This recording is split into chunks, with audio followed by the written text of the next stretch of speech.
quero voltar para essa história do segunda turma do Supremo Tribunal Federal. Acho que é uma notícia extremamente importante nessa sexta-feira. Uma semana que foi marcada pelo julgamento do Bolsonaro, Bolsonaro réu. Isso é algo muito forte politicamente. Aí a gente cai na sexta-feira numa discussão e na reabertura da discussão da Lava Jato e na reabertura da discussão de Antônio Palocci, o ministro forte do governo Lula, acusado aí de casos de corrupção durante o período da Lava Jato.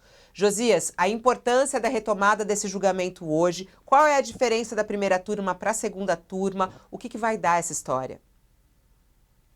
Fabíola, se Deus tivesse que aparecer para um encrencado, um político em conflito com a ética, com a moralidade, ele não se atreveria a surgir de outra forma que não seja ou que não fosse a de um processo com tramitação na segunda turma. A segunda turma virou o jardim do Éden do Supremo. É ali que os encrencados graúdos querem cair. O Bolsonaro, ele caiu na primeira turma, que é a Câmara de Gás da Suprema Corte. Ele foi convertido em réu na primeira turma. Então, se estabelece um contraste instantâneo, porque na segunda turma estão sendo desmontados os casos de corrupção. Na primeira turma está se estruturando a ação penal que vai levar, é o que se espera, à cadeia os envolvidos no 8 de janeiro. Já estão vários deles presos, mas só os peixes pequenos. Agora estamos chegando nos tubarões. E uma turma abre as celas, a outra prepara a chave, prepara a tranca. Então, esse contraste, ele é muito eloquente e ele não deixa bem o Supremo Tribunal Federal, porque essa decisão do Antônio Palocci, por exemplo, ela chegou à segunda turma porque o Dias Toffoli, em decisão monocrática, ele simplesmente revogou todas as provas que tinham levado à condenação do Palocci por corrupção e lavagem de dinheiro. E não foi uma decisão isolada. O Dias Toffoli, ele vem tomando decisões monocráticas na sequência de outras decisões tomadas na mesma linha pelo então ministro Ricardo Lewandowski, que virou agora ministro da Justiça do Lula, pelo Gilmar Mendes. Gilmar Mendes, ainda outro dia, anulou também todas as provas que encrencaram o José Dirceu em casos de corrupção. Então, essas decisões, elas estabelecem o contraste. E agora, a segunda turma tem a oportunidade, a partir de um recurso que foi formulado pela Procuradoria-Geral da República contra a decisão do Toffoli, tem a oportunidade de rever, de restabelecer a condenação do Antônio Palocci, de restabelecer, de revalidar as provas que o Dias Toffoli, numa canetada, invalidou. Isso faria bem ao Supremo Tribunal Federal, porque o Antônio Palocci é um réu confesso. Ele foi condenado porque fez delação premiada, devolveu dinheiro, até já devolveram o dinheiro que ele tinha devolvido ao erário. Estava lá, uma parte dos recursos do Palocci estava retido, e devolveram para ele os recursos, né? Então, são decisões que desmoralizam, Fabíola. O Dias Toffoli, ele anulou todas as delações feitas por executivos da Odebrecht, da antiga Odebrecht, que agora se chama Nova Honor, mudou de nome. Anulou delações que foram filmadas, feitas com advogados do lado. Ele disse que foi sob tortura. Foi torturado. Os executivos foram torturados. O Marcelo Odebrecht foi torturado. Ele anulou as multas, suspendeu as multas que decorriam dessas delações, acordos de leniência feitos pelas empresas, pilhadas em corrupção. As empresas concordaram em devolver o dinheiro. E aí ele anulou tudo, e agora está se rediscutindo valores, vai pagar menos. Então, é um processo, é um movimento muito desmoralizante. A segunda turma, ninguém tem essa expectativa, mas faria um bem ao Supremo se revisse decisões monocráticas do Toffoli. Tem agora a oportunidade de rever, neste caso específico do Antônio Palocci. Não há muita expectativa de que isso se faça, mas mantidas as decisões do Toffoli, agora pelo colegiado da segunda turma, esse jardim do Éden dos infratores, se for mantida a decisão, aí vai se estabelecer o contraste, mais uma vez, um contraste que favorece a pregação do Bolsonaro, do bolsonarismo. Olha como eles aliviam a barra dos corruptos e querem agora nos imprensar.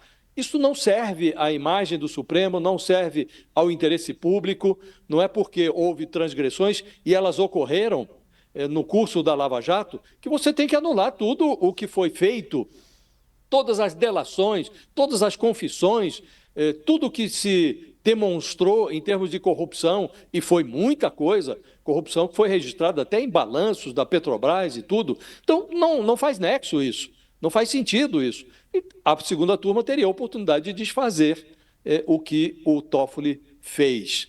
Não é essa a perspectiva, Fabíola. A perspectiva é de que o julgamento é virtual, não se encerra hoje, vai se encerrar nos próximos dias, mas a perspectiva é de manutenção das decisões do Toffoli, o que é desmoralizante para o Supremo Tribunal Federal e oferece material para que o Bolsonaro se finja de perseguido, se faça de proscrito, submetido a um complô do sistema para retirá-lo da disputa presidencial de 2016. Sabemos todos que o Bolsonaro é um golpista que está a caminho da cadeia. Esse destino está traçado. Agora, o Supremo se qualificaria se tomasse decisões menos adocicadas do que essas que o Dias Toffoli tem servido, esses refrescos que o Dias Toffoli tem servido aos corruptos confessos, Fabíola. Bom, os comentários da nossa audiência aqui estão muito bons aqui relacionados a isso, né? E eu acho que traz um pouco do termômetro do que o Brasil pensa em relação à justiça, ao Supremo Tribunal Federal, e isso é algo muito preocupante quando a gente está aí defendendo e levantando a bandeira da democracia, que é exatamente o que vocês dois falam sempre aqui, todos os dias no nosso programa. Ó, a Cláudia Cruz, ela fala assim, foi ali que eu perdi a credibilidade no Supremo Tribunal Federal. Foi esse o início para mim dessa história. O Fábio Fernandes fala, e quem julga o Toffoli? E quem vai julgar o Toffoli? Aí tem aqui outras pessoas falando, mentira tem perna curta. O Sebastião Arruda fala, olha, Josias, na boa, você realmente acha normal nós termos uma corte com duas turmas, sendo uma sabidamente Câmara de Gás, palavras suas, e a outra turma chamada de Jardim do Éden? Dá para confiar? É possível aceitar? A gente tem que engolir? Pergunta ele aqui, Josias. Não temos que engolir, né? Nós estamos justamente aqui mostrando que isso não é razoável e não é só a decisão monocrática, não é? Não é só a decisão individual. Óbvio que as duas turmas não é ruim que existam turmas. São muitas as decisões, os processos, e o tribunal precisa se organizar para funcionar melhor, para dar celeridade à justiça aqui no Brasil, às vezes tarda e não chega. Então, a existência de duas turmas não é ruim. O que é ruim é essa percepção de que uma turma favorece a tranca e a outra abre as celas. O que é necessário é que o Supremo respeite a supremacia que está embutida no seu nome e que tome decisões que fiquem em pé, que sejam respeitáveis, que tenham lógica. E essas decisões em relação aos casos de corrupção, essas não têm lógica. E há detalhes que inquietam. O Dias Toffoli, por exemplo, cancelou também um acordo de leniência que tinha sido firmado pela empresa JF, poderosíssima multinacional brasileira, que também fez delação. Os executivos dessa empresa confessaram crimes, concordaram em devolver dinheiro e pagar multas. Ele simplesmente passou a borracha em tudo. E a mulher do Toffoli, ela advoga para a JF numa disputa empresarial que é bilionária. Ele deveria se considerar, inclusive, impedido de tratar desse assunto. E a JF não tem nada a ver com Lava Jato. É outra operação. O Toffoli não deveria nem ter atuado neste caso, porque ele está atuando na Lava Jato porque herdou os casos do Ricardo Lewandowski, que se aposentou. Mas aqui não tinha nada a ver com Lava Jato e ele interveio também neste caso. Então há detalhes que não ornam com a rigidez ou a isenção que se exige do tribunal. No caso da Odebrecht, ele favoreceu a Odebrecht com as suas decisões e ninguém ignora que ele foi mencionado, inclusive, no processo da Lava Jato. O Marcelo Odebrecht se refere ao Toffoli como amigo do meu pai. Então, ele não poderia também atuar neste caso. Ele deveria se dar por suspeito. Então, é tudo muito ruim, é tudo mal formado, é tudo esquisito. Por isso, Fabiola, neste caso específico do Antônio Palocci, nós estamos falando dele porque está submetido agora à deliberação da segunda turma. Seria muito bom que a segunda turma respeitasse o Supremo e que desfizesse a decisão do Dias Toffoli. Mas não tenho a expectativa de que isso ocorra, Fabiola. Infelizmente, não tenho mesmo. E mantida a decisão, agora num colegiado, aí o Supremo, a meu juízo, se desmoraliza. Se desmoraliza. Tem muita gente aqui que também está indo para cima de mim. Fabiola, você só lê os comentários que confirmam o ataque do Josias ao Supremo Tribunal Federal. O Soares mandando mensagem aqui para mim. Aí o Carlos fala, Câmara de Gás é essa mídia, são vocês. E aí começa muito ataque a nós também.